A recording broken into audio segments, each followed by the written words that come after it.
The small type files. What to do with the one sentence mentions that we all find in newspapers. So, do you scroll past these? This is an example of one that as you're looking at newspaper search results, you might find and think, not important.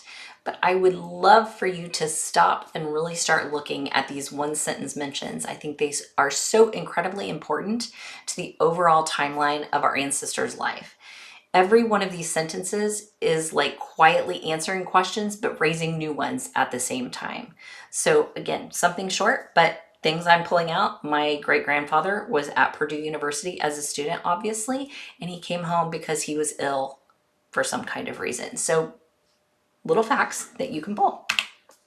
And what I really want you to do and start with is slowing down the sentence. And what I mean by that is really taking in, kind of like I just did, all of the important facts that you can find from that one sentence.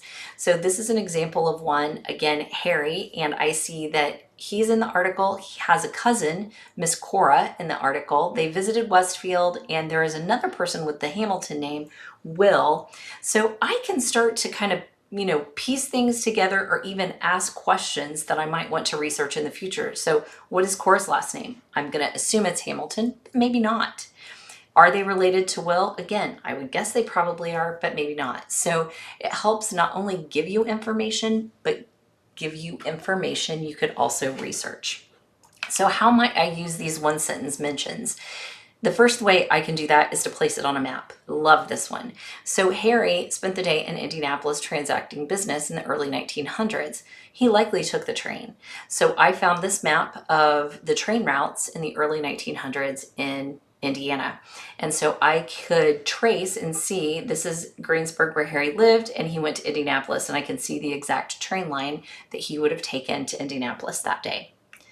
Another thing you can do is layer in records. So this was one about Harry living in Des Moines. He had been visiting his parents and had gone back to Des Moines.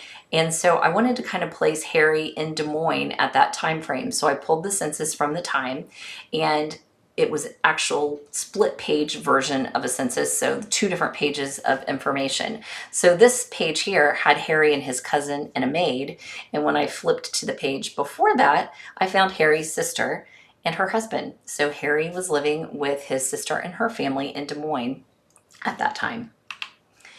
Another example of something you can do is to add a photo. So this is Harry and Stanton Guthrie, and they are mentioned frequently in the newspaper together. So having that photo with the names is just kind of a great way to put your ancestors in context. So some different examples of things that you might find as one mentions that I think are important and why they're important.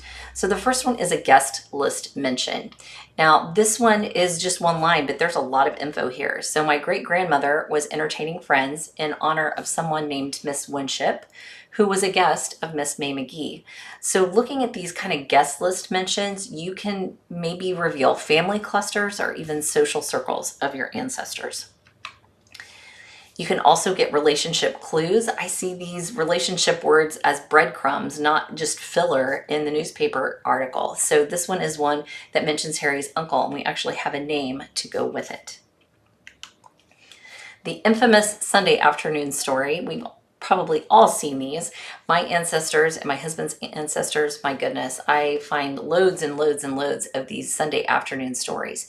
And I think this really kind of takes context and turns vague phrases into lived moments of our ancestors. So sometimes you can even see a pattern. Are they going to the same place every weekend? Is it a church mention? Is it a family gathering? Is it with friends? And you can see kind of a pattern sometimes over time about how they're spending their Sunday afternoons and what was important to them at the time. You can see geography jumps. Newspapers sometimes hint at movement even if they don't explain it.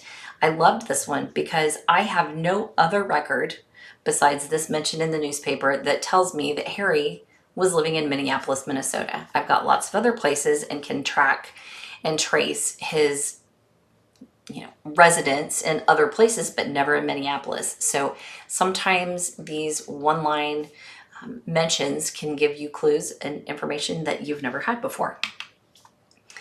I really like this one too, the repeat visitor. Repetition is a signal. Frequency equals importance. This is my great-grandmother, and I repeatedly see her in articles with Della Souls. So Della must have been a very important part of my grandmother's life. The one sentence timeline. Those one-off mentions that are seemingly unimportant, if you start to collect those, you can really create a timeline of what your ancestor's life was like. So I see Harry here, he's with Clarence Donnell, and they went to the Lawrenceburg Fair. Again, might not seem important, but if I'm looking at the timeline of Harry's life, I can start to see, kind of the things he does, the people he's with over time with these one-line mentions. And then I love why this matters, because small details about our ancestors are often the most human ones. There is no other mention of another person in this one-liner about my great-grandmother, but the fact that in the late 1800s, she hosted a slumber party. I love that that makes her so human. You think about that's something that young girls just do, but in my mind, I don't think about my great-grandmother doing that, but obviously she did. It's just something that girls do. So I love the idea of, taking something like this that doesn't seem important and really kind of giving context in life to our ancestors. So I wish you the best of luck. Good luck finding all kinds of great one-liners in those newspapers, and have fun researching.